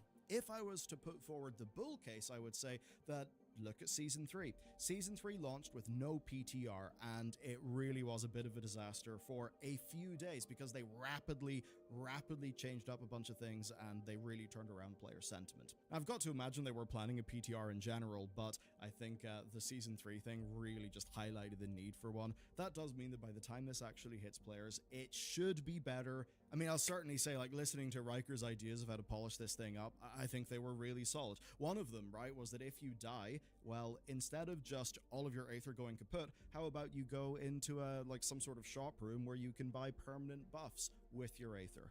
That would make a lot of sense. That way, you have some carry through and some progression within the mode. Anyway, let's progress to Vessel of Hatred and basically work out what's the offer from Blizzard. Should you be Honestly, they should have made it like the Trials of Ascension in the Path of Exile. You can upgrade some items there in the room, or you can get some items as well. Like, why not do something like that you have some carry through? Be interested? It's got a $90 Ultimate Edition, but that's basically because it bundles in a Battle Pass token, cosmetics, and 3,000 platinum. Now, the base edition costs $40, the deluxe one costs $60, and funnily enough, $40 and $60 were the price of the base and digital deluxe editions of Reaper of Souls, which was like, what, 2014? 10 years ago. Yeah. Time sure does fly. Obviously, though, the big difference Wow. is in the in-game monetization. Obviously, Blizzard's side of that is, yes, we do have $25 or $30, cosmetics in our store, but we're doing that because we need to fund all of the live service stuff. And I do understand the need to fund the live service stuff. I just don't really like their specific implementation. Gotta say, one thing that really did make me laugh, though, is one of the pre-order bonuses is the Mother's Lament legendary gem for Diablo Immortal. I'd almost like to go back to Diablo Immortal just What the to see fuck? what the hell is going on. How much more goofy and weird has it What got? the One hell? good thing I will What? note is there's no expansion early access. I've got to imagine they'll do it in the future, and I'm surprised they didn't do it here. That certainly is a good thing. Vessel of Hatred has got to do things that go beyond the dedicated ARPG genre to actually win people in. And they need to do that kind of thing because the development of a game like that is so expensive. They have just massive teams, essentially. I mean, at one point, I know that the D4 team was pretty much the largest one at Blizzard. I don't know if that's still the case, and we do know there were a few Diablo-related layoffs in the big Microsoft cuts. But still, it does seem to be a big team, and that basically means a absurd run rate on a monthly basis, and that means they've got to make the money. Because this is not a situation where the profits of this game go into the coffers of Blizzard and everybody is happy. No, Blizzard in the past have to was a make money. publicly traded company that had one big bad set of incentives. Now, it of course exists under Microsoft, another publicly traded company, which still does mean that a lot of those rough sort of incentives are still This there, cutscene's as compared to so places sick. who have got a more private ownership structure. Thing is, though, that makes things a little bit tricky with competition in this space. They've got to go for that broad audience to actually get their money back in, but doing that is sometimes going to be to the detriment of the most dedicated fans. Fans who will probably be playing Path of Exile 2 Early Access. Yep. Now, in terms of endgame features, we don't know everything for Vessel of Hatred, obviously, but we know they're doing, a co-op endgame dungeon that's supposed to be pretty damn hard. That's maybe giving me a bit of a reminder of, I don't know, like a Lost Ark raid or something. That definitely feels like the older design of Diablo 4. So again, will you have that problem where the live team have learned loads and loads and loads of lessons, but the problem is the learnings of those lessons came in too late to be basically worked in to the core design document, right? The sort of hypothesis that they were setting forth with The Vessel. lifeblood, So I have think to he see would what like it's to when say. it makes contact with the enemy, and by the enemy, I mean us, the players. And if you want my personal take on Vessel of Hatred, basically it is this. Stuff looks pretty interesting. I love the feel of the Diablo world. The cinematic that they showed off recently, I thought was absolutely goddamn spectacular. Yeah, it was And very good. I want an RPG of that. I love the tone. I love the visuals. The world building, the little details in D4 were really nice. Thing is, though, it felt like a game with a bit of an identity crisis. Essentially, a push and pull between the very broad audience Ugh, that they her want arms. to achieve and then the people who actually stick around and play the seasons. I think that push and pull will still be a factor in Vessel of Hatred. It's introducing mercenaries to fight with you, and as much as the new class looks cool and certainly is very, very well themed with the expansion, it's not the Paladin or the Crusader, which are What? kind of like massive fan favorite, sword and board, holy light, big, smashy god energy archetypes, which we know are fundamental. Like, that's like, what? Mentally appealing, and that's the tricky thing. So the question is, how much of the learnings of D4, the live game, have been folded into the fundamental design of the next expansion? If they're able to pull off a Reaper of Souls, then I think we really could be going somewhere. That being said, while I do think the whole jungle area looks really cool, and I thought the cinematic was pretty awesome, it did not grab me in the way that Reaper of Souls did. I thought that Reaper of Souls was a real solid shot. Yeah. So who knows if it'll get the cut through. What I do know, though, is it releases October 8th, 2024. Path of Exile 2 beta was delayed from June, but will still be in 2024, which means we'll have a head-to-head fight, Path of Exile 2 versus Diablo 4. And I'm very much down to compare those two games. So let me know then, what do you think? Path of Exile 2 is doing everything it can to improve everything that Path of Exile 1 did not have, and carry everything over from what Path of Exile 1 has. That was great design, and forward making that into the next game, baking it into the DNA. So I'm not gonna let him finish here. I think give the video a like or whatever. Great guy, great news. But yeah, it's Path of Exile 2 is just gonna wipe the floor with Diablo. Diablo is not in the DNA, man. They've removed everything from the DNA.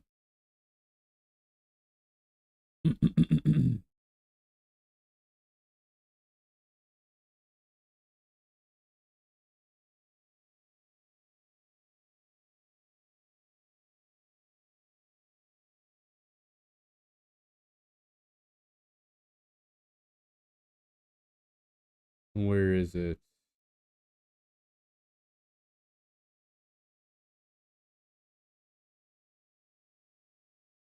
Might have been because my finger, not my finger, my mouse hovered over it. No.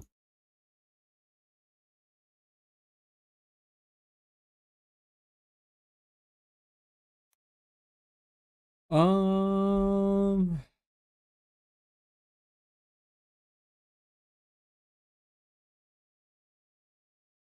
Game ranks.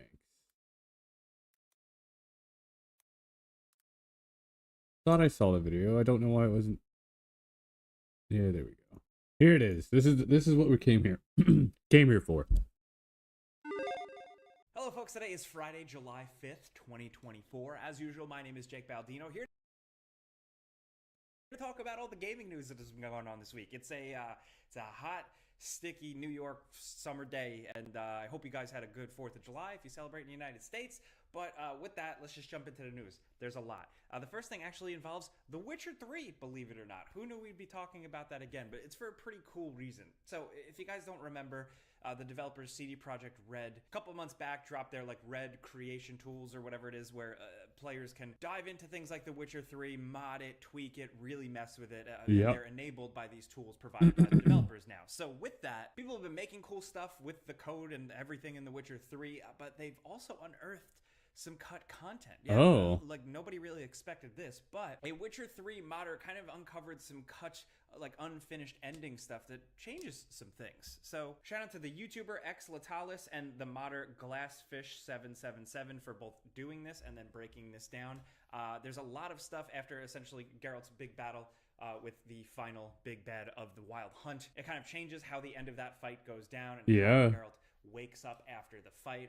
There's some interesting new dialogue. It's like back at the camp, there's a lot of characters that also have background dialogue implying different things, referencing things from like the expanded lore beyond the games. But one of the biggest things, the thing that caught people's eye the most with this cut content is Yennefer actually betraying the Lodge. There's a whole sequence in which she does it essentially to help save Ciri, but she does spare Triss, of course, because she knows Triss. But it's heavy stuff. It's not all finished, and there is a bit more to it, but I can't dive into it too much without getting too deep into story stuff.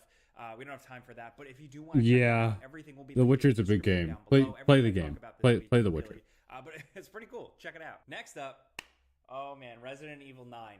So it's official. It's we've known that they've been making a new Resident Evil for a while now, but during Capcom's like event live stream thing where they talk about some games, which we'll talk about in a bit, they did drop, yes, the next Resident Evil is in the works, and we know who is leading the ship. It is officially Koshi Naganishi, who directed the very different but very creative Resident Evil 7. He also directed Revelations, so there's a good mix there. His quote is simply, in terms of ideas and stuff, "It was really difficult to figure out what to do after Resident Evil 7, but I found it. And to be honest, it feels substantial. I can't share any details yet, but I hope you're excited for the day I can."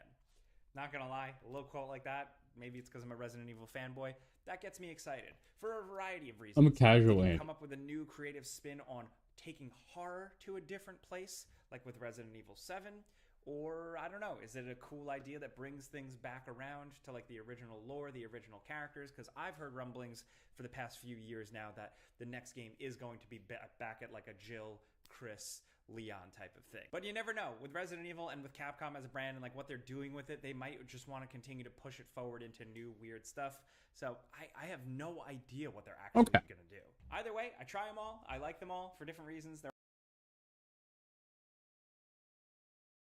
all my children, but let me know what you guys think about Resident Evil. Oh, here's the window open with back. Where a possible next Got it. game could go. Now in some interesting news, Rockstar Games. I wanted to point this out because I did see people sending this to me. Rockstar did some sticky business, I guess, with Grand Theft Auto Online. There's always stuff, but it seems like now there's this new stuff you can do in GTA Online involving your phone, specifically to get money from your businesses, and a couple of other little quality of life improvements. Stuff that's always been a pain in the ass in the game now is made easier, but unfortunately, you have to have the GTA Online Plus subscription, that like $8-9 a month subscription to get these features, which feels not great. A lot of people are pretty pissed. Okay. I was worried. A lot of people were worried it was a matter of time before interesting, really good stuff would be locked behind that paywall subscription. I guess GTA 6 is a no-go. A former Rockstar developer came out and basically confirmed what we all... Today, Rena, we are talking about the just everything that's going on in the industry, because it's been interesting. We've had quite a different time. Sorry about that. Still Raid in the background. But there's been just a lot of shit going on with sticky business with Rockstar. Watch the car chase. Talking about game designers hating gamers because they're drinking Kool-Aid. Just a lot of regular stuff, you know? The usual. You know, have thought. He's like a cutscene camera cinematic director for Grand Theft Auto 5. He confirmed that he did work on the Agent Trevor DLC that was leaked, that single-player GTA 5 DLC that never dropped. He also stated that in his mind, he thought Rockstar had enough resources to continue GTA 5 like single-player DLC and GTA Online. 100%. They have more than enough money coming in. They just don't want to spend their money because they want to please shareholders. The reality is that they prioritized GTA Online once they saw how big of a cash cow it was. That is like no duh. We all know that at this point. But this statement did make the headlines, so I figured I'd bring Fortnite. it up, give you the context. At this point, that's where it's at. I don't really care anymore. I'm just sitting around waiting for Grand Theft Auto 6. Next up, Dead Rising, the deluxe remaster, not an HD re-release, not a remake. Not just a regular remaster, no, a deluxe remaster. We talked about the announcement of this, but now this week Capcom gave us a full deep dive of it, and it is a pretty comprehensive overhaul. Little improvements and tweaks to the way the autosaves work and how the controls work, but ultimately, that's good. And looking at a bunch of gameplay they dropped, it does look like it is going to play the same. And that's good, because I think Dead Rising was a very weird, unique game. From the gameplay structure to the actual combat and like gameplay itself. They did say that they are improving the AI of the civilians, which thank God. Jesus Christ. Shit, just thinking about that. But otherwise, like, we get to see the visuals, the overhauled character models and stuff like that. The visuals are interesting. Why is this? They are a big overhaul, real-time lighting, stuff like that. It does look a little desaturated in a weird way. Ray tracing. To the original game's like bold colorfulness. I don't know what to make of that, but it does otherwise look like they're making the right moves here, and I'm looking forward to jumping back in. As somebody who never really replayed Dead Rising, I played the hell out of it when it dropped. I'm looking forward to a little trip down memory lane. And now we know it does have a release date. It's dropping September 9th of this year. Honestly, it sounds corny, like I'm like an old gamer dad at this point, but I'm excited for people to experience a game like this for the first time, because I think it's not going to be quite what some people expect. Hey, now before we keep going, this episode is brought to you by our longtime sponsor, Raycon. If you're looking for quality earbuds with premium sound that comes in at about half the price of other big competitors, look no further. Raycon has actually sold 3 million of their previous version of their earbuds, so you know it's a winner. But if you've been waiting, now is the time to get on board, because they've recently redesigned and essentially upgraded their everyday earbuds model. Look at these. They pair up nice and easy with Bluetooth, and they still have the dependable 32-hour battery life with the handy-dandy charging carrying case. But now it's got really nice active noise cancellation, which I think is a game changer with earbuds. It really makes a difference. Multi-point connectivity if you want to share what you're listening to with people. A quick charge functionality, but also, of course, that quality fit. You can customize your fit so they don't fall out and they feel great. Not only that, they've recently come out with these cool everyday protective carrying cases so you can kind of express yourself a little bit more along with the cool colors they have. I've been rocking these for years now because they're dependable. They're easy to just throw in my bag and I'm good to go. All this, of course, at an affordable price, so if you do want to check it out, all you gotta do is click the link in the description down below or head to buyraycon.com/gameranks to get 15% off your Raycon purchase plus free shipping. shipping. Once again, that's buyraycon.com/gameranks. Click it in the link in the description down below. And big thanks to Raycon for sponsoring our videos. Next up, we got some new game trailers, new game announcements, and stuff like that, all linked in the description down below. The first is for this game, City of Ashes. Can we just like roll a clip for a second? So this sounds cool. Why is no one talking about Forever Winter? Like, I'm hearing like nothing about this game. This game looks so good, and I'm hearing nothing about it.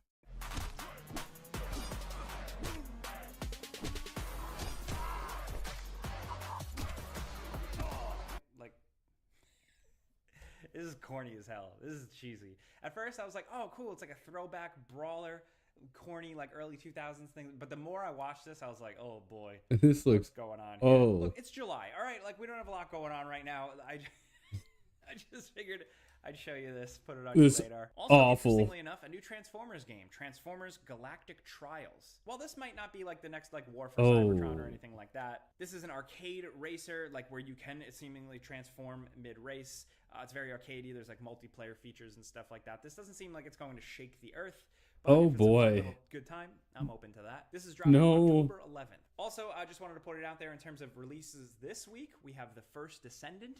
That's He was being very generous. The game looks like shit. Finally out. It is a free-to-play live service third-person shooter. Still skeptical about this. Why am I laughing? So I checked this out a little bit. I'm not into the live service stuff unless it's like really, really interesting. This to me just feels like more for the sake of it. But it's free to play, so I guess if you want to jump in and check it out, you totally can, like I did, and judge it for yourself. There are some cool parts, like the grappling hook is cool, some of the weapons are cool, the bigger boss fights are interesting, so yeah. The gameplay is good. Also, we got a crispy new bit of gameplay for Black Myth Wukong. It's just like a straight-up boss battle. You can watch the whole thing, uncut, unedited, and it looks pretty damn sweet. I know everybody's still playing Elden Ring Shadow of the Erd Tree. Like, that's going to keep people busy for a while, but it looks like the next challenging game is right around the corner here with this, because this is finally releasing in August. But in other news, let's talk about one of my favorite games of all time, Crazy Taxi. So we got a little bit of news about the next game. Okay. Of course, we know that Sega had teased that they are working on reviving a bunch of old properties, with Crazy Taxi being one of them, and now we got a little bit of a detail as to what this next game is. Sega described this new Crazy Taxi as a large-scale, open-world, massively multiplayer driving game built in Unreal Engine. Apparently, the game is going to be played by many players at once. There's like a tease of like kind of like a cop car you can drive around. And I know a lot of people here like big AAA open-world MMO title. I'm so done with it. Such a classic fun game and immediately freak out. And honestly, I'm the same. I'm a little cynical sometimes with stuff like this. I'm just wondering, like, how other than just like Avengers, the old game, how you make a new Crazy Taxi game in this gaming world environment and make it like endlessly playable. It's the type of game where they're gonna want to make it endlessly playable, right? That's the reality. They want to make a bunch of money. I'm not making excuses for Sega, but I'm almost saying like, I should have seen this coming. If the core gameplay loop is tight, if they really come up with a fun, like freshened up formula for literally just maker games, picking people up, crashing through buildings, and dropping them off somewhere else. That, I want to see that. I think it would be funny if they do like a fun spin on like Uber and have like Crazy Taxi versus like crazy rideshare apps. I don't know. That's just, we'll see. I don't want to give them free ideas, all right? I digress. But believe it or not, in other news, an Iron Man game is unearthed. This is a canceled Iron Man game that was in the works for the original Xbox. This was titled The Invincible Iron Man, and it was worked on I know exactly. Early 2000s, 2003. One of the developers that worked on it just kind of tweeted out little bits of it. You could see like Iron Man hovering, a couple of like cool suit styles. This comes from Kevin Edwards at Kev Edwards Retro, and Gene Pool Software was working on this after X-Men 2 Wolverine's Revenge, which is very interesting. But the speculation here is that like this was scrapped because the movie was becoming. How are you doing, by the way, right now? Reading the room. I don't know for sure, but eventually we got more Iron Man games. They weren't really great, but thankfully there's that new one in the works from EA and Motive. So we'll see where that goes. But in other news, Space Marine 2's multiplayer beta, if you were waiting for that has been canceled. The developers did say that they canceled this open multiplayer beta before the game releases to focus on their resources, just like trying to get the game perfect for launch. I know that sounds kind of counterintuitive, but a lot of the times a beta this far in the, like right it won't change anything. Is really just network testing more than anything else. But I don't know. It still kind of leads to question marks and a lot of people kind of being worried, or like this game has been delayed so many times already. what's going on. From what I got to see of the game behind the scenes and a little bit at Summer Game Fest, it does look cool. They did also come out and transparently say the game is going to be about 12 hours, and then there are a bunch of other modes, but that main campaign is 12 hours, so that's for you. Judge accordingly in terms of your wallet. Yeah, I just hope this is good, because I've said this before. I don't know anything about Warhammer, but I always think Space Marines are cool. And the first Space Marine game was great, so I'm still checking this out. Oh, and then out of nowhere, it's been officially confirmed, like, they are working on it right now. A Watch Dogs movie is in production. They're shooting it, they're filming it. We barely know anything about it. What a great time to do it. Involved in some of the production stuff. We know the two leads. Some of you guys may recognize. I wouldn't be surprised if Ubisoft moves all their stuff from video games into movies. But how fucking shit their games are. I'm sure they could make movies pretty shit too. From some shows, but the director is kind of like a small-time director, only directed a few things, nothing I recognize. I really wonder how this is going to go down and like what angle of Watch Dogs they're going to take. Are they going to do like Watch Dogs 1, Watch Dogs 2, Watch Dogs 3? Because they're all very different. I think if they actually do a good job on this, this has the potential to blow people away. You haven't seen like this type of thing in like a modern, awesome movie. If they make it relevant and fresh, yeah. What if there was a guy out there that could hack all your shit, hack your phone, ruin your life, and it, like make it cool and make them bad? I don't know. There's so much they could do with this. Are they going to do it? I don't know, but I'm probably willing to not. Hope they give it their best shot, and maybe we'll get something cool. I know it's like, oh, video game adaptations. Now it's a little 50-50. Sometimes they're actually great. Sometimes they're still not. But World of Warcraft was the turning point for that. So One Piece was this week. Some wishful thinking, right? That's all we can use. So let me know. a great indication of that what you as think well. about all the stories going on this week from that cool little canceled Iron Man project. I posted the tweet thread if you want to check that out. To all the new trailers revealed, like City of Ashes, what a banger. To Grand Theft Auto Online and everything going on with that. What do you think about the Witcher cut ending stuff? It's like the ending of the game. Yeah. It's like almost the ending of the game. Let me know what you think about that stuff. If you have any more Replaying fan the insight, Witcher. hit us up in the comments, man. We want to hear from you. We'll be down in the comments as much as possible. But, of course, if you want to yell at me directly, you can find me on Twitter and Instagram at Jake Baldino. We really want Silk Song to come out I am here every and week. Hightail, but real quick. I never sleep. But that's it. I've talked enough. You guys have a great weekend. Be safe. I'm Jake Baldino. Pizza's on me.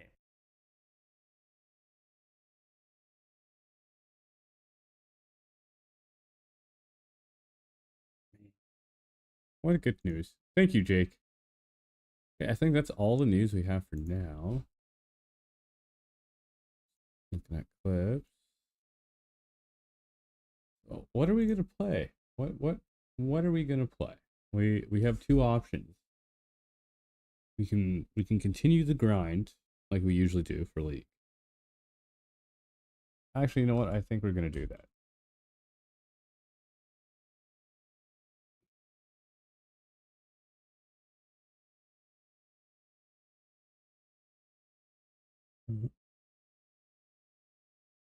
Double check this. This is at 9:30. Okay.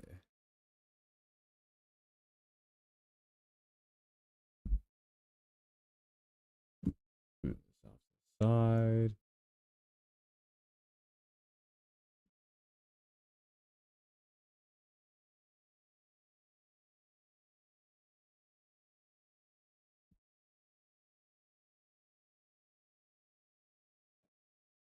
So many times. All right. So now we're just going to switch over to this.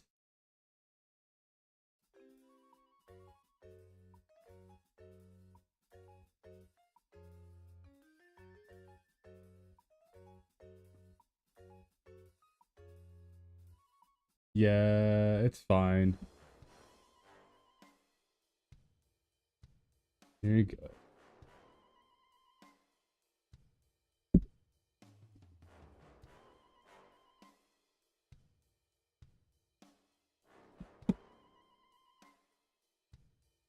Let's throw this in the charger. What I will do though is I will end my stream on YouTube. Thank you for everyone watching on YouTube. If you guys want to catch me, you can come over on Twitch, but I can play some music that's not copyright friendly. But thank you guys for support.